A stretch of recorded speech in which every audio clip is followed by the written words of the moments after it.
तो हेमंत सोरेन की गिरफ्तारी को लेकर राजनीतिक जो हलकों में हलचल है वो बहुत ज्यादा बढ़ी हुई नजर आ रही है। कांग्रेस समेत कई ऐसी पार्टियां हैं विपक्ष की जिन्होंने विपक्षी दलों के खिलाफ साजिश बताई है, ये आरोप लगाया है। हेमंत सोरेन की गिरफ्तारी के बाद सियासी पारा बढ़ गया है। विपक्षी दल के कई नेताओं ने गिरफ्तारी को लेकर केंद्र सरकार पर निशाना साधा है। कांग्रेस अध्यक्ष मल्लिकार्जुन खड़गे ने सोशल मीडिया पर पोस्ट लिखा। खड़गे ने लिखा कि जो मोदी के साथ नहीं गया वो जेल जाएगा। झारखंड के मुख्यमंत्री हेमंत सोरेन पर ईडी लगाकर उनको इस्तीफा देने पर मजबूर करना संघवाद की धज्जियां उड़ाना है। खड़गे ने लिखा कि पीएमएलए के प्रावधानों का गलत इस्तेमाल कर विपक्ष के नेताओं को डराना धमकाना बीजेपी की टूलकिट का हिस्सा है। बीजेपी की वॉशिंग मशीन में जो चला गया वो सफेदी की चमकार से साफ है, जो नहीं गया वो दागदार है। कांग्रेस नेता राहुल गांधी ने लिखा कि ईडी, सीबीआई, आईटी अब सरकारी एजेंसियां नहीं रही, अब ये बीजेपी की विपक्ष मिटाओ सेल बन चुकी है। खुद भ्रष्टाचार में डूबी बीजेपी सत्ता की सनक में लोकतंत्र को तबाह करने का अभियान चला रही है। वहीं तेजस्वी यादव ने लिखा कि बिहार, चंडीगढ़ और अब झारखंड, बीजेपी ने एक ही हफ्ते में लोकतंत्र और संघवाद को तार-तार कर दिया। और अब आपको खबरें दिखाते हैं आज पेश होने जा रहे अंतरिम बजट से जुड़ी हुई।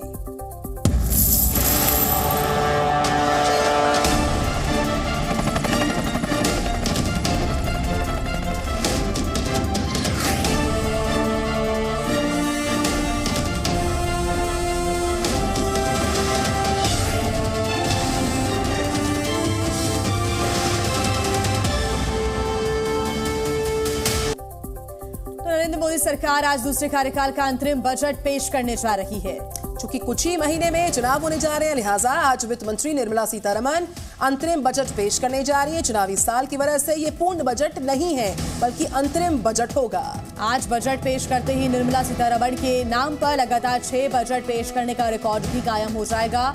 वो ऐसा करने वाली दूसरी वित्त मंत्री होंगी और इससे पहले ये रिकॉर्ड पूर्व पीएम मोरारजी देसाई के नाम है। डॉक्टर मनमोहन सिंह, चिदम्बरम, अरुण जेटली, यशवंत सिन्हा ने 5 बार बजट पेश कर चुके हैं। सभी अंतरिम बजट में मोदी सरकार कुछ बड़े ऐलान कर सकती है। किसान, महिलाएं, युवा, नौकरी पेशा, टैक्स पेयर्स, हर वर्ग को इस बजट से राहत की उम्मीद है।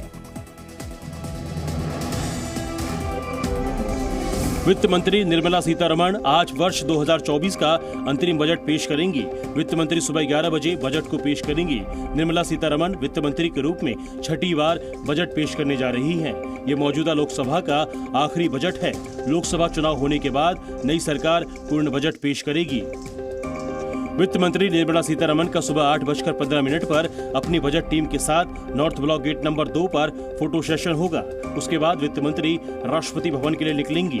राष्ट्रपति से मिलने के बाद 9:15 पर वित्त मंत्री संसद भवन पहुंचेंगी, जहां संसद भवन के बाहर वित्त राज्य मंत्रियों के साथ फोटो सेशन होगा। इससे पहले बुधवार को संसद के बजट सत्र की शुरुआत हुई। सत्र की शुरुआत राष्ट्रपति द्रौपदी मुर्मू के अभिभाषण के साथ हुई। ये नए संसद भवन में उनका पहला संबोधन था। राष्ट्रपति ने राम मंदिर से लेकर आर्टिकल 370 तक का जिक्र किया। उन्होंने कहा कि राम मंदिर की आकांक्षा सदियों से थी, जो इस साल पूरी हुई। उन्होंने सांसदों को महिला आरक्षण कानून बनाने के लिए भी बधाई भी दी। तो प्रतियोगी परीक्षाओं के पेपर लीक होने से रोकने के लिए केंद्र सरकार एक नया बिल ला रही है। इसमें अधिकतम 10 साल की जेल की सजा और 5 लाख रुपए तक के जुर्माने का प्रावधान होगा। केंद्र सरकार पूरे देश में पेपर लीक के मुद्दे से निपटने के लिए लोकसभा में एक विधेयक पेश करने की तैयारी में है। इस बिल का नाम पब्लिक एग्जामिनेशन प्रिवेंशन बिल है। इसको लोकसभा में सोमवार को पेश किया जाएगा। ये बिल केंद्रीय एजेंसी की प्रतियोगी परीक्षाओं और यूनिवर्सिटी की परीक्षाओं पर लागू होगा। इस बिल के तहत 1 से 10 साल तक की सजा का प्रावधान है। इसके साथ ही 3 से 5 लाख रुपए तक जुर्माना भी वसूलने का प्रावधान होगा। इसके साथ ही सार्वजनिक परीक्षा में साइबर सुरक्षा की चुनौतियों से निपटने के लिए एक उच्च स्तरीय तकनीकी समिति का गठन किया जाएगा। नए कानून से सरकारी नौकरी के योग्य उम्मीदवारों और छात्रों को सुरक्षा मिलेगी, जिन्हें पेपर लीक के कारण नुकसान होता है और उनकी कई साल की मेहनत बर्बाद हो जाती है। इस विधेयक का जोर प्रश्न पत्रों तक पहुंच हासिल करने और उन्हें उम्मीदवारों को बेचने के लिए अनुचित तरीकों में शामिल संगठित सिंडिकेट पर नकल कसने पर होगा। सरकार का इरादा किसी भी तरह से छात्रों को दंडित करने का नहीं है। केंद्र सरकार के इस पेपर लीक विरोधी कानून के दायरे में आने वाली परीक्षाओं में यूपीएससी, एसएससी, आरआरबी और कई अहम परीक्षाएं शामिल है। रिजर्व बैंक ने पेटीएम पेमेंट बैंक लिमिटेड को बड़ा झटका देते हुए कई कड़ी पाबंदियां लागू कर दी है। पेटीएम के ग्राहकों पर कब से, कैसे और कितना असर इस पाबंदी का पड़ेगा, देखिए 1 मिनट में पूरी खबर। आरबीआई के नियमों को नहीं मानना पेटीएम पेमेंट बैंक पर भारी पड़ गया। रिजर्व बैंक ने बताया कि पेटीएम पेमेंट बैंक की ऑडिट में सुपरवाइजरी खामियां मिली हैं, जिसके बाद बैंकिंग रेगुलेशन एक्ट के तहत कार्रवाई की गई है।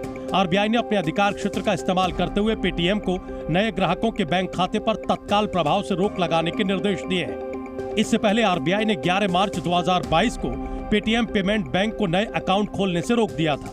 इतना ही नहीं, Paytm account, wallet, FASTag, national common mobility cards में टॉपअप पर भी आरबीआई ने 1 मार्च 2024 से रोक लगा दी है। हालांकि ग्राहकों के पैसे निकालने पर कोई रोक नहीं है और ग्राहक पेटीएम वॉलेट, फास्टैग, कार्ड्स में पड़े पैसों का इस्तेमाल कर सकते हैं। रिजर्व बैंक ने 197 कम्युनिकेशन लिमिटेड और पेटीएम पेमेंट सर्विसेज लिमिटेड के नोडल अकाउंट्स को जल्द से जल्द किसी भी स्थिति में 29 फरवरी 2024 से पहले टर्मिनेट करने के लिए कहा है। रिजर्व बैंक ने पेमेंट बैंक को 15 मार्च तक सभी पाइपलाइन ट्रांजैक्शन और नोडल अकाउंट्स के निपटान का भी आदेश दिया है। जी न्यूज़।